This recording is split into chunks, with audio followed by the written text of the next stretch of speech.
الرحمن الرحيم. السلام عليكم ورحمة الله وبركاته. Waalaikumsalam. Alhamdulillah. Alhamdulillah hamdan katsiran tayyiban mubarakan fihi. Asyhadu an la ilaha illallah wa asyhadu anna sayyidana Muhammadan abduhu wa rasuluh. Allahumma shalli ala Muhammad wa ala ali Muhammad wa sallim tasliman katsiran. Usikum ibadallah wa iyyakum bittaqwallah faqad faza fawzan 'azima. A'udzu billahi minasyaitonir rajim. Ya ayyuhalladzina amanu taqullaha haqqa tuqatih wa la tamutunna illa wa antum muslimun. Al-ayat sadaqallahu alaihi. Wa qala a'udzu billahi minasyaitonir rajim. Innal ladzina qalu rabbunallaha tsumma istaqamu tatanazzalu 'alaihimul malaikatu alla takhafu wa la tahzanu wa abshiru bil jannati allati kuntum tu'adun. Al-ayat sadaqallahu alaihi. Wa qala Nabi sallallahu alaihi wasallam akhiru bis-shalah wa akhiru bit-tawaf. Hadis Bapak Ibu jamaah salat maghrib Masjid Al-Furqan yang senantiasa dimuliakan oleh Allah Subhanahu wa taala. Bersyukur kepada Allah dengan mengucap alhamdulillahirabbil alamin.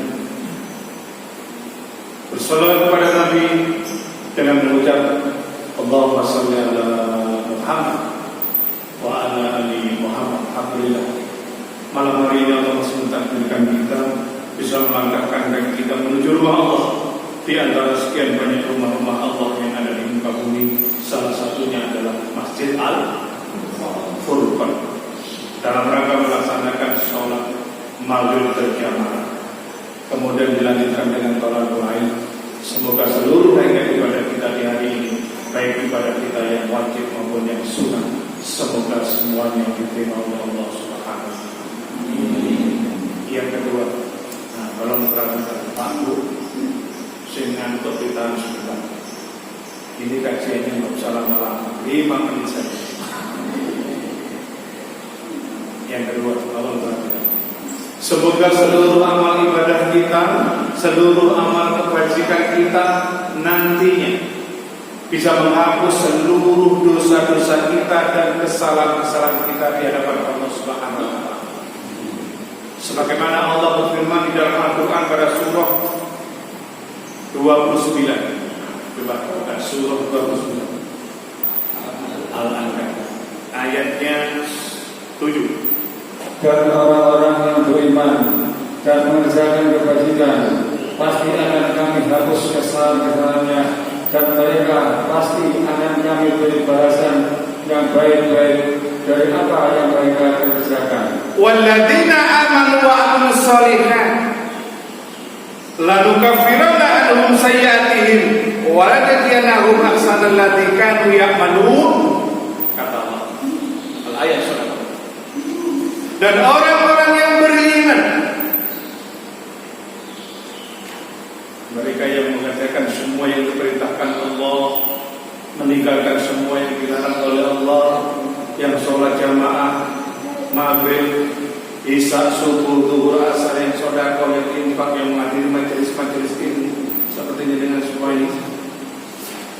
Maka kata Allah, kami akan hapus kesalahan-kesalahannya dan mereka pasti akan berikan balasan yang lebih baik dari apa yang mereka kerjakan. Alhamdulillah. Bapak Ibu yang dimuliakan Allah, tema kajian malam hari ini adalah, kalau perhatikan, ada 3 kabar gembira dari malaikat Jabaniyah kepada hamba-hamba yang soleh. Saya ulangi, ada 3 kabar gembira yang disampaikan oleh malaikat Maut kepada hamba-hamba yang soleh. Pak Bu, tolong perhatikan. Ternyata ketika Allah mengutus malaikat Maut atau malaikat Jabaniyah untuk mencabut hamba-hamba yang soleh, yang ahli sholat, ahli baca Al-Quran, ahli sedekah, ahli infak, ahli majelis-majelis ilmu seperti dengan semuanya. Alhamdulillah. Maka malaikat maut tersebut memberikan kabar yang menggembirakan kepada hamba-hamba yang soleh. Dan semoga kita yang hadir di sini termasuk salah satu hamba-hamba Allah yang mendapatkan kabar gembira dari keluarga Allah. Amin. Coba dibuka surah ketiga, ayatnya 185. Kalau tidak salah.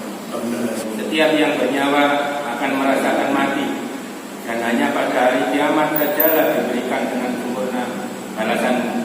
Barang siapa dijauhkan dari neraka dan dimasukkan ke dalam surga, sungguh dia memperoleh kemenangan.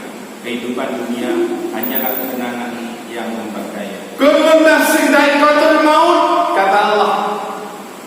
Setiap yang bernyawa akan merasakan mati.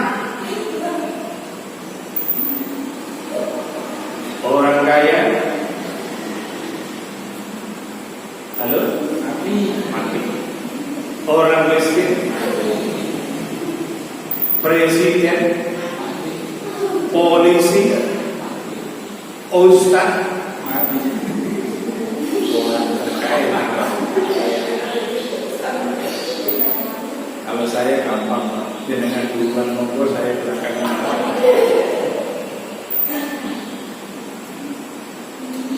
Setiap yang bernyawa akan merasakan kematian. Wah, wis, makanya gak usah begitu. Kemudian Allah lanjutkan ayat ini. Wa innama tuwaffawna ujurakum yaumal qiyamah, dan hanya pada hari kiamat sajalah Allah akan berikan balasan dengan sempurna. Tidak dikurangi sedikit pun. Jenengannya ngaku sholat jamaah di Masjid Al-Furqan ini, ambil sok depan, sok dua, sok tiga sampai sok belakang, kemudian dilanjutkan dengan tolak ukur yang sing senden-senden sambil mijit di sikile karena asam kurang. Tidak apa.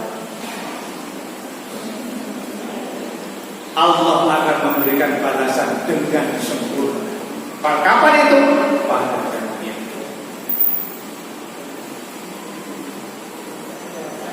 kemudian Allah lanjutkan ayat ini. Famakduhika aninna, balasannya mereka akan dijauhkan dari panasnya api neraka, wa udkhilal jannata, dan dimasukkan ke dalam surga.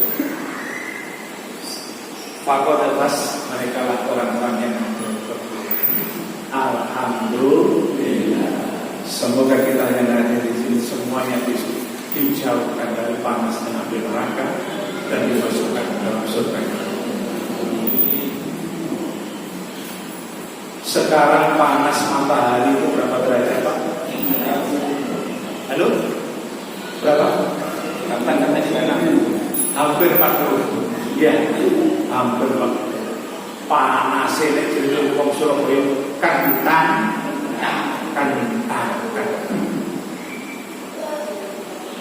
Seandainya matahari lewat demo protes, wes kok sesok jam 12 awal saya akan berhenti, tidak mau gerak 2 jam saja. Ya apa kira-kira? Halo? Ibu panasnya matahari, panasnya masjid, panasnya neraka jahanam 70 kali. Makanya Allah berjanji, wa innama tuwaffawna ujurakum yaumal qiyamah, besok Allah akan memberikan balasan dengan sempurna, tidak akan dikurangi sedikit pun kepada hamba-hamba yang soleh, yang rajin sholat jamaah, yang sedekah, yang infak, yang menghadiri majelis-majelis. Bersyukurnya di Masjid Al-Furqan ini ada kajian terus dengan ilmu. Kemudian Allah tutup ayat ini dengan bahasa yang sangat indah, wa mal hayatud dunya illa mata'ul ghurur. Dan sesungguhnya kehidupan di dunia hanyalah kesenangan yang memperdaya. Kehidupan dunia itu sementara, tidaklah lama. Berapa tahun Pak Bu? Sekitar 70 tahun ya. Ada yang di sini usianya di atas 90 tahun angkat tangan? Tidak ada. Semuanya berapa? 17 tahun semuanya. Maka benar kata Nabi, amarul ummati ma baina sataina ila sab'ina wa aqallu ma yakunu. Sesungguhnya umur yang umatku kata Nabi, ma baina sataina antara 60 tahun ila sab'ina hingga 30 tahun. Wa aqallu ma yakunu. Lebih dari itu sungguh jumlahnya sangat sedikit. Sangat sedikit. Gak percaya? Nah, coba yang mungkin di atas 70 angkatan. Satu. Gitu Pak. 71. Nah, 2 orang. Lainnya 18 tahun cuma. Dan Nabi Muhammad sendiri meninggal dunia di usia 63 tahun. Dan Nabi mengatakan usianya umatku tidak jauh dari aku ya 63 tahun. Akhirnya dulur nenek jamaah yang ada di umur 62 tahun, lebih 11 bulan, lebih 29 hari.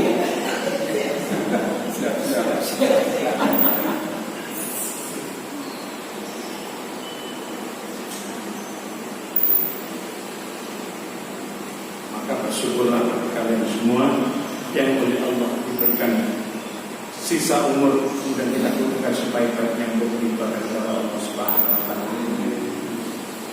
Sebelum saya menyampaikan materi ini, 3 kabar gembira yang disampaikan oleh malaikat al-maut para hamba yang saleh. Saya ingin menyampaikan beberapa peristiwa nyata yang pernah terjadi di dunia.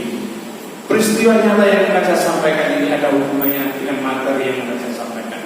Maka tolong diperhatikan. Yang ngantuk tidak sebentar. Kisah nyata yang pertama, tolong perhatikan. Di Aceh ada sebuah perguruan tinggi negeri pernah mewisuda seorang sarjana S1 teknik dengan usia 65 tahun, paling tua sendiri. Ya, apa pun berapa? 3.000.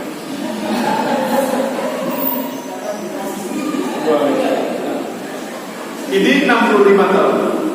Ini peristiwanya.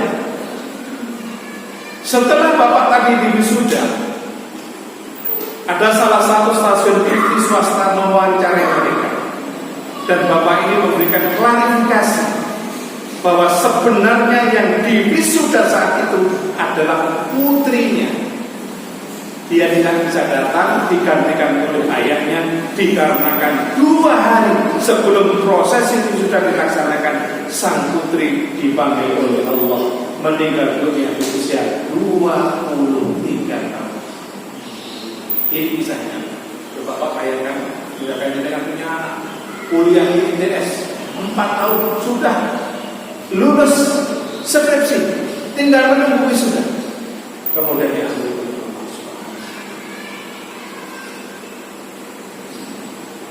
Peristiwa yang kedua, peristiwa nyata yang kedua, tolong dengar. Saya mempunyai seorang murid saya ini seorang guru SMA negeri di kota kecil. Dia sudah berumah tangga hampir 10 tahun dan belum juga dikaruniai seorang keturunan. Dan alhamdulillah di usia perkawinan yang ke-11 tahun, istrinya mengandung dan melahirkan anak laki-laki yang diberi nama Muhammad Abdul Rahman. Suaminya sangat senang, istrinya sangat senang, orang tuanya sangat senang, mertuanya sangat senang, saudara-saudaranya sangat senang. Kenapa? Yang ditunggu-tunggu hampir 11 tahun telah kunjung datang seorang anak laki-laki berumur yang baru lahir diberi nama Muhammad Abdul Rahman.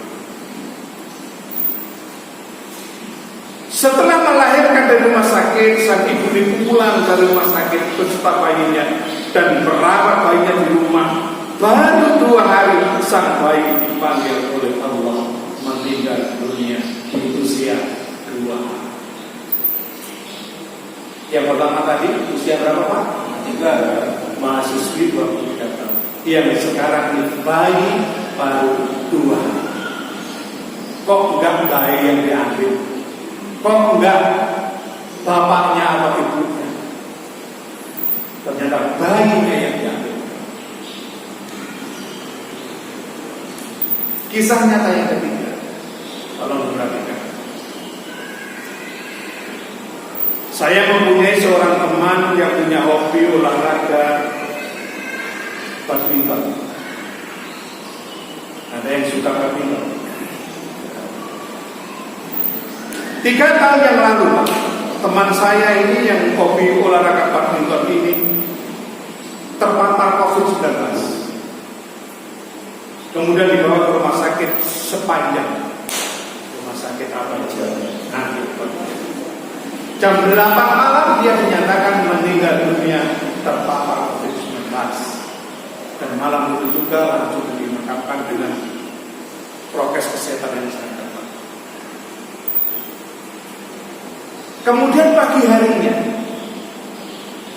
saya masih ingat betul. Setelah saya ngasih kajian subuh, asal di daerah Sukodono, masjidnya namanya Masjid Al-Fatihah. Ada WA masuk ke HP saya. Bunyinya, kalau tidak salah saya ingat, Innalillahi wa inna ilaihi raji'un. Telah meninggal dunia Bapak, istrinya Pak, di usia 45 tahun karena terpapar COVID-19. Belum sampai 24 jam kedua-duanya dipanggil oleh Allah. Malam harinya suaminya, pagi harinya istrinya. Ini kisah nyata. Kisah nyata yang keempat.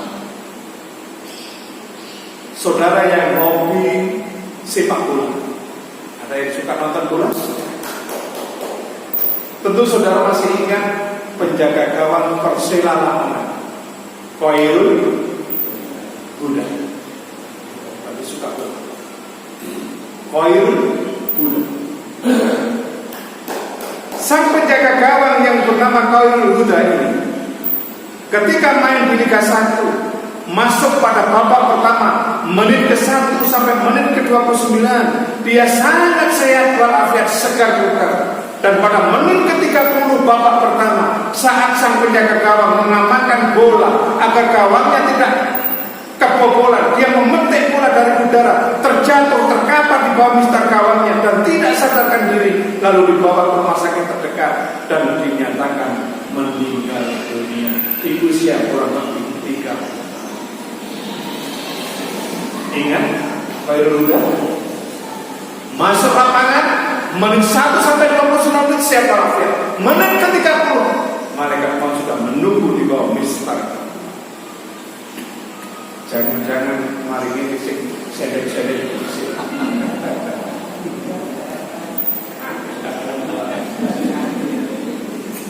malaikat maut saya senang kalau saya nongkrong betul kayak saya ngomong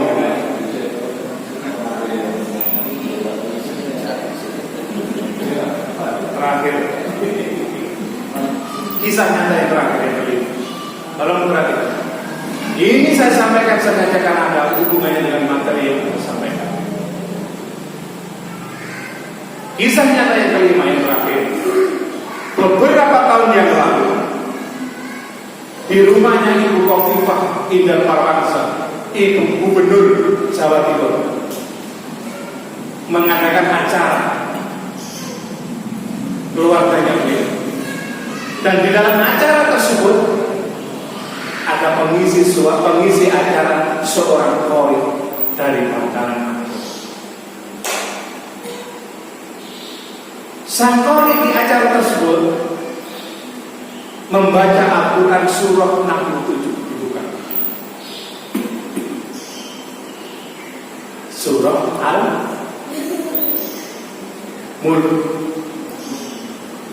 Surah 67, Surah Al-Mulk.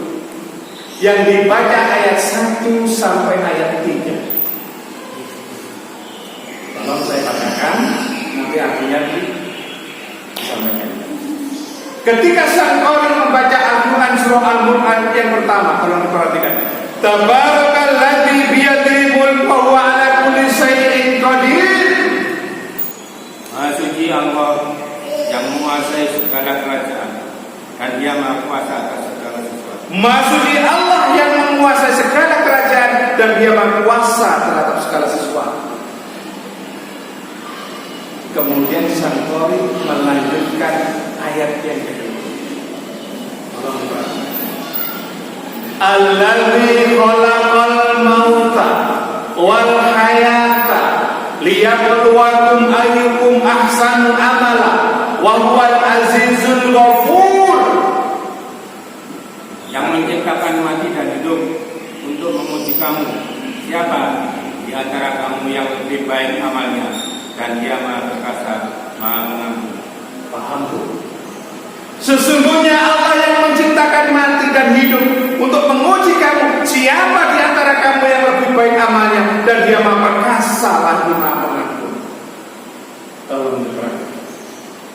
Saat sang qari membaca surah Al-Mulk ayat yang kedua ini, belum sampai selesai, masih pada lafaz alladzi khalaqal mauta,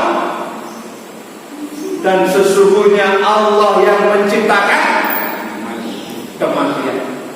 Saat itu Allah memutus malaikat mencabut nyawa sang qari, dan sang qari pun meninggal dunia di tempat tersebut, belum sampai selesai membaca surah Al-Mulk ayatnya.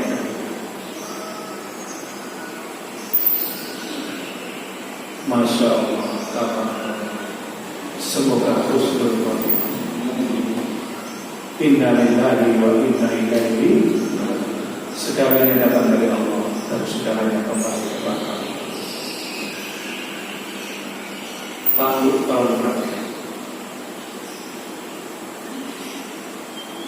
ternyata setiap manusia itu mempunyai batas waktu atau batas ajal masing-masing. Manakala ajal itu telah tiba, mereka tidak bisa meminta untuk ditunda atau dipercepat sesaat pun. Saya ulangi. Ternyata setiap manusia itu mempunyai batas waktu atau batas ajal masing-masing. Manakala ajal itu telah tiba, mereka tidak bisa meminta untuk ditunda atau dipercepat sesaat pun. Sebagaimana Allah berfirman di dalam Al-Quran surah 7,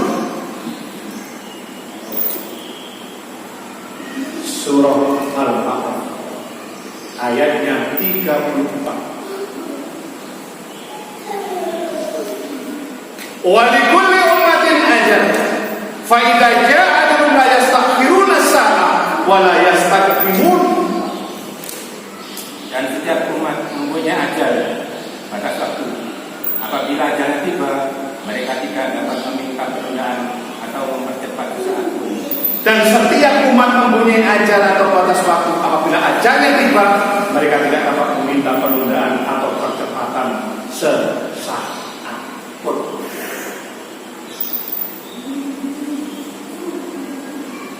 Kemudian dalam ayat yang lain, Allah berfirman di dalam Al-Quran surah 63. Surah 63 itu surah Al-Munafiqun yang saya baca tadi. Ketika saya jadi imam, rakaat kedua saya baca surat ini. Ayat 11. Wa la yu'akhirallahu nafsan idza jaa ajaluha wallahu khabirun bima ta'malun. Dan Allah tidak akan menunda kematian seseorang apabila waktu kematiannya telah datang. Karena Allah Maha mengetahui terhadap apa yang kamu kerjakan.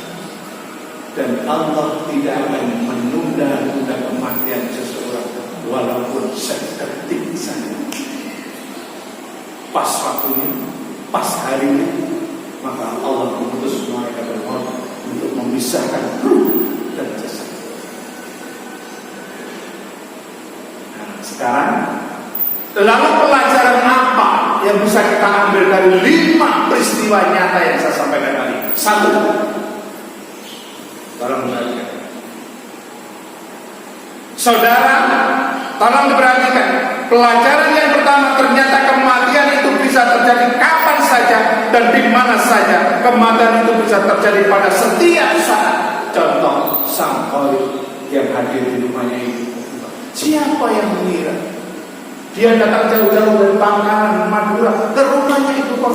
Ternyata di situ sudah ditunggu oleh mereka.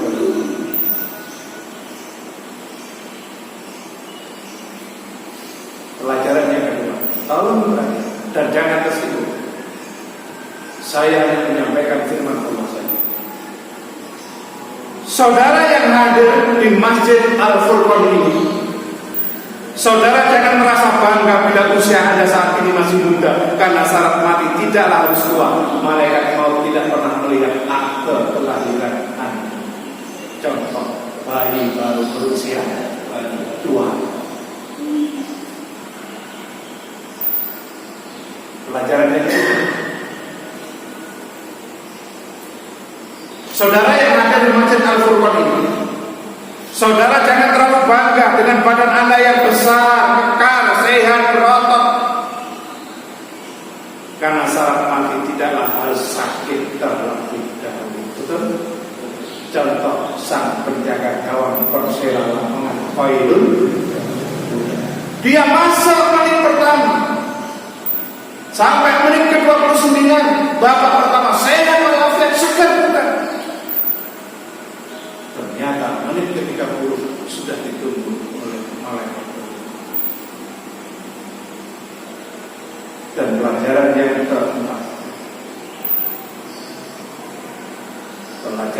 keempat, tolong diperhatikan Pak Guru.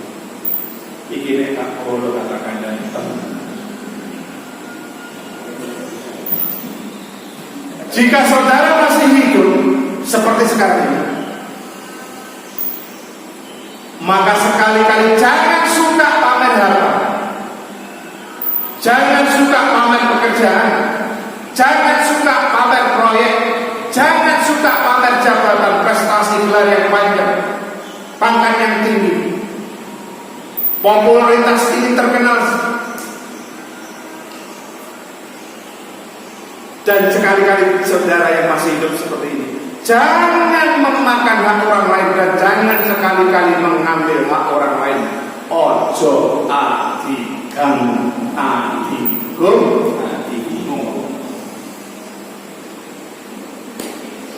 Karena apa? Tolong terang. Karena ketika kematian mendatangimu, barulah engkau sadar yang dulu kau bangga-banggakan, yang dulu kau mati-matian untuk mendapatkannya, ternyata tak satu pun yang bisa menolongmu. Itulah bangkai dunia. Silakan kamu berbuat sesukamu, silakan kamu hidup semaumu, silakan kamu cinta pada siapa yang kamu suka, namun semua itu ada konsekuensinya.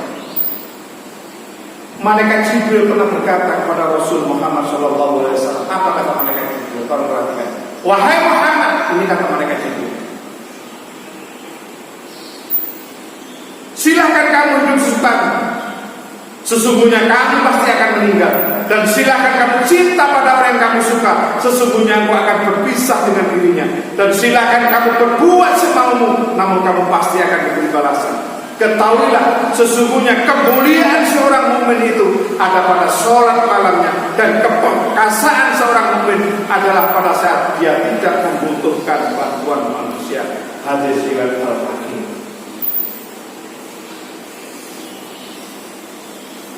Sampun gitu. Terus ngantuk tadi. Terus alhamdulillah. Sengojo suara bakar. Saya mau izin tak dulu.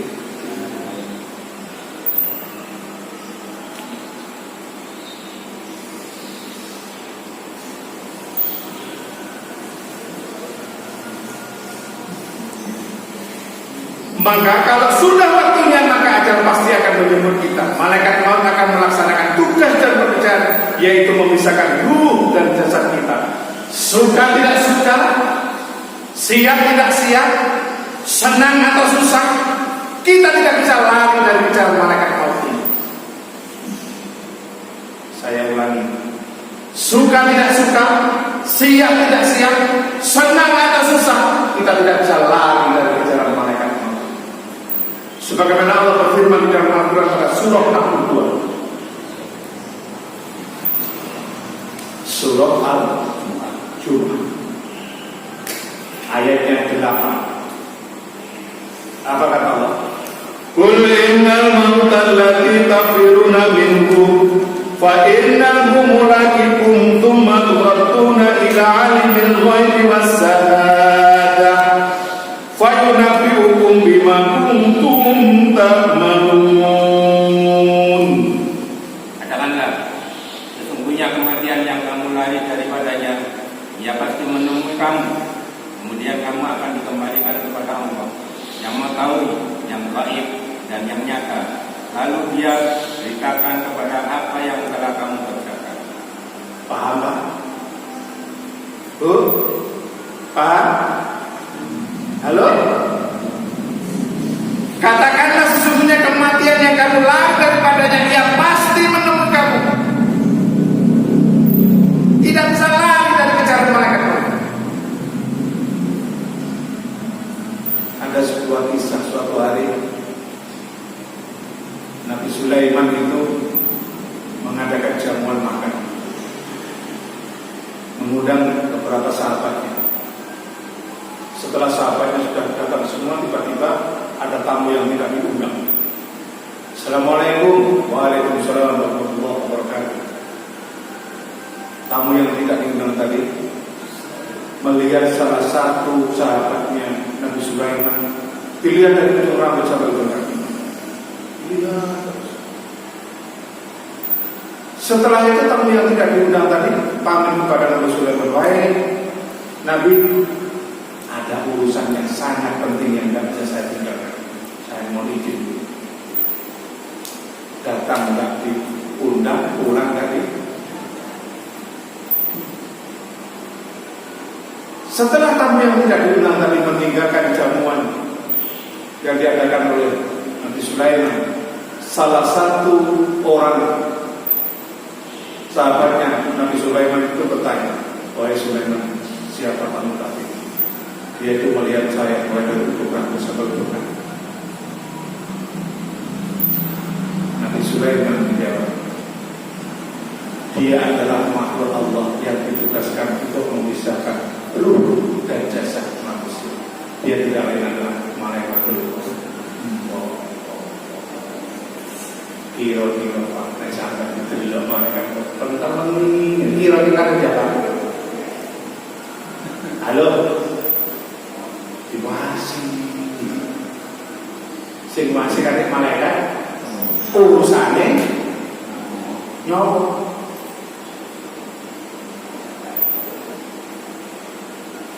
Sahabat tadi, "Wahai Nabi Sulaiman, tolong aku, bawa aku jauh dari tempat ini. Aku takut, wahai Sulaiman. Nanti dia akan datang lagi, menjemput nyawaku, memisahkan ruh dan jasad." Akhirnya Nabi Sulaiman memanggil angin, "Wahai angin, atas izin Allah, tolong bawa sahabatku ke tempat yang sangat jauh."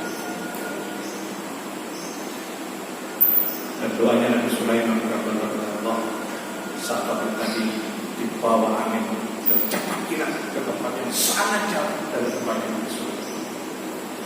Begitu turun, ternyata malaikat maut sudah menunggu. Nah, makanya saya tadi pamit dulu di acara jamuan Nabi Sulaiman, karena hari ini jam ini saya ditugaskan untuk mencabut nyawa di tempat ini.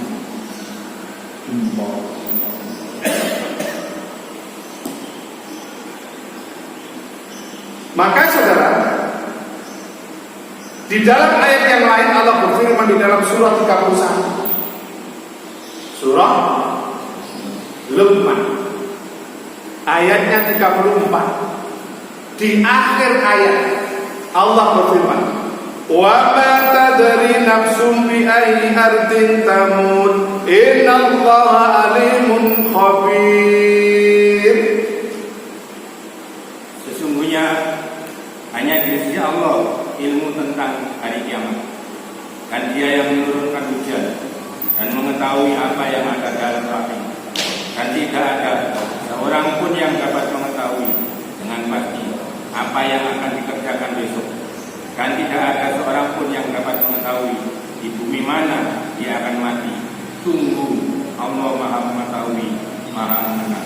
Dan tidak ada seorang pun yang mengetahui di bumi mana dia akan mati. Sungguh Allah Maha Mengetahui lagi Maha Mengenal. Belum tentu Pak jenengan yang bertahun-tahun tinggal di Putisari, besar di Putisari, besok meninggalnya di Putisari, betul? Bisa jadi jenengan ketika pergi ke Jogja, ternyata Allah sudah menunggu di sana. Atau sebaliknya, belum tentu orang yang hidup di Jakarta, lahir di Jakarta, tinggal di Jakarta, kerja di Jakarta, besar di Jakarta, meninggal di Jakarta. Bisa jadi dia meninggalnya di Tol Jombang. Contoh, artis Vanessa Angel. Belum tahu ya. Artis Vanessa Angel lahir di Jakarta, besar di Jakarta, hidup di Jakarta, berangkat dari Jakarta dengan istri, dengan suaminya, dan dengan sopirnya, dengan anaknya yang kecil, naik Pajero Sport. Asik-asik di dalam mobil. Di Tol Jombang, mobil Pajero Sport menghantam pembatas jalan. Sties.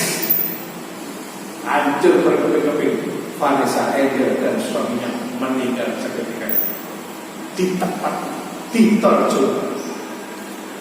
Lahir di Jakarta, besar di Jakarta, hidup di Jakarta, meninggalnya di Jombang. Yang kedua, tentu jenengan masih ingat Ustaz terkenal dari Jakarta, namanya dulu almarhum Uji Jeffrey Al-Bubar. Ingat ya? Ustaz Uji jam 10 malam mengeluarkan motor gedenya, ditanya sama istrinya, "Mau kemana Bang?" "Ngopi." Apa kata istrinya? "Bang, udah malam, ngopi di rumah kan bisa." "Enggak bisa, saya udah ditunggu ini." Betul. Motor gede dikeluarkan, maju dengan kecepatan tinggi, ada tikungan di sebelah pohon, hantam, gas, mati seketika. Siapa yang meninggal? Maka benar apa yang disampaikan oleh Rasul Sallallahu Alaihi Wasallam dalam hadisnya yang diriwayatkan oleh Al-Hakim, hadis nomor 1357. Apa kata Nabi? "Idza Allahu qabda 'abdi bi azzi, ja'ala lahu ilaiha hajjat." Sesungguhnya jika Allah menghendaki untuk mencabut nyawa hamba di suatu tempat, maka Allah jadikan hamba itu memiliki keperluan di tempat tersebut. Maka Pak, izinkanlah hamba Allah yang miskin ilmu ini, yang fakir ilmu ini, untuk memberikan nasihat kepada diri saya pribadi dan saudara-saudara yang ada di Masjid Al-Quran ini. Kita tidak pernah tahu, bisa jadi kepergian kita adalah cara Allah berkehendak mencabut nyawa kita di tempat yang akan kita tuju. Maka dimanapun kita berada dan kemanapun kita pergi, mari kita isi dengan hal-hal kebaikan yang bernilai ibadah, berbanyak doa, zikir, dan baca Al-Quran di sepanjang perjalanan kita. Karena kita tidak pernah tahu kapan ajal itu akan tiba. Ajal itu berkata begini, tolong diperhatikan. Ajal itu berkata, "Sesungguhnya aku ajal tidak pernah melihat usiamu." Ini kata ajal. Yang kedua, "Aku ajal juga tidak pernah melihat kecantikan dan ketampanan wajahmu."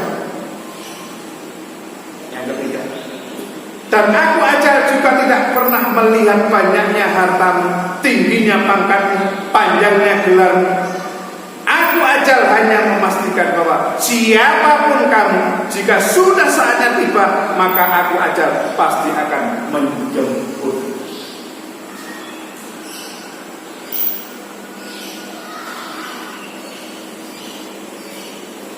Lalu pertanyaannya adalah, kabar gembira apa yang disampaikan malaikat maut kepada hamba yang soleh sebelum mencabut nyawa? Pasti kurang 5 menit lagi. Yang pertama,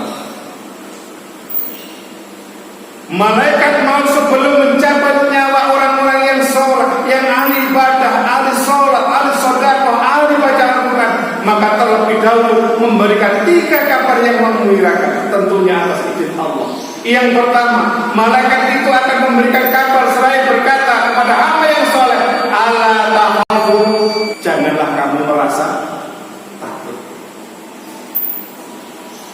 Kabar yang kedua, sebelum mencabut nyawa hamba yang soleh, malaikat tersebut berkata, wala tahyanu, dan janganlah kamu bersedih hati.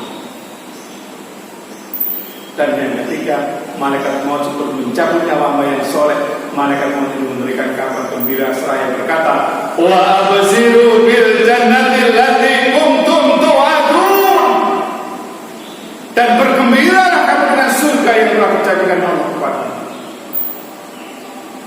Inilah 3 kabar yang menggembirakan yang disampaikan oleh malaikat maut sebelum mencabut nyawa orang-orang yang soleh, yang ahli ibadah, seperti yang ada. Alhamdulillah. Sabun kita tutup surah 41. Terakhir, surah 41. Surah apa 41 itu? Fussilat. Ayatnya 30. Terakhir, nanti kita lanjutkan di pertemuan yang akan datang. Minggu kelima ini. Innal ladzina qalu rabbuna Allah tsumma istaqamu tatanazzalu 'alaihimul malaikah alla takhafu wa la tahzanu wa basiru bil jannati allati kuntum tu'adun.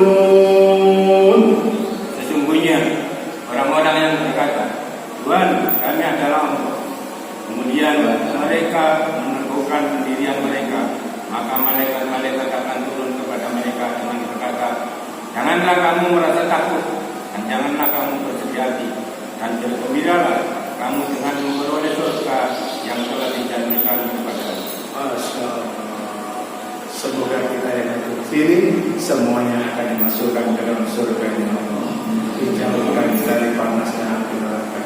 Kita tutup dengan doa kepada majelis. Subhanallahumma wa bihamdika asyhadu an la ilaha illa anta astaghfiruka wa atubu ilaik. Kurang lebihnya mohon maaf. Wabillahi taufiq wal hidayah. Assalamualaikum warahmatullahi wabarakatuh.